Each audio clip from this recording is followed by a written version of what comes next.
20 మంది కౌన్సిలర్లు ఉన్నారు ఆకువీడు నగర పంచాయతీలో. ఒక క్రైస్తవురాలు, అంటే వారి సర్టిఫికేట్ ఆఫ్ కోర్స్ హిందూ అనే దొంగ సర్టిఫికేట్తో వారు ఎన్నికల్లో నెగ్గడం జరిగింది. కానీ వారే హైకోర్టులో జడా శ్రావణ్ గారు ముగ్గురిని ఎంపిక చేసుకున్న ముగ్గురిలో ఒకరు. ఆర్పోని శ్రావణ్ గారిని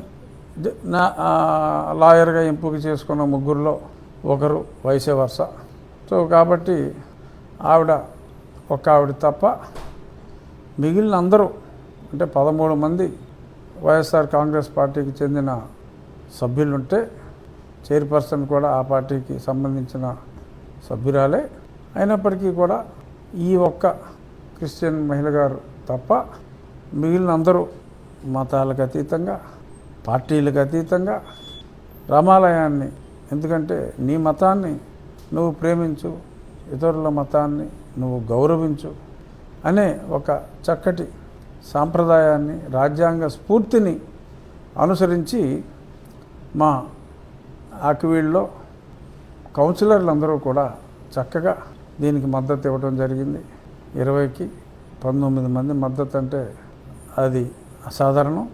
మిస్గైడ్ చేయడానికి ఆడెవడో అజయ్ గాడ్ అని చెప్పి ఒకడు, అతను it doesn't belong to SC community, అతను ఏదో బీసీ కమ్యూనిటీకి చెందినవాడు.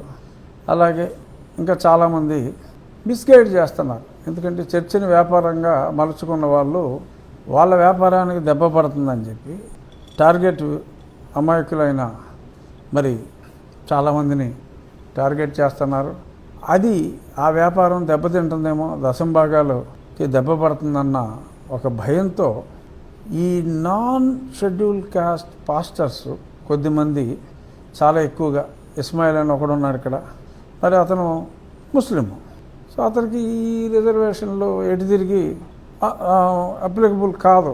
సో కాదు కాబట్టి ఎక్కడున్నా సరే ఇష్టం వచ్చినట్టు మాట్లాడేయటం, మతం మారినంత మాత్రాన కులం పోదు అని చెప్పి పచ్చి అబద్ధాలు ఆడి దారుణమైన దగ చేసే వాళ్ళకి మరి ఇప్పుడు కనువిప్పు కలిగే విధంగా ఆ తీర్పు వచ్చిన తర్వాత కూడా ఇంకా పిచ్చి పిచ్చిగా మాట్లాడుతున్నారు.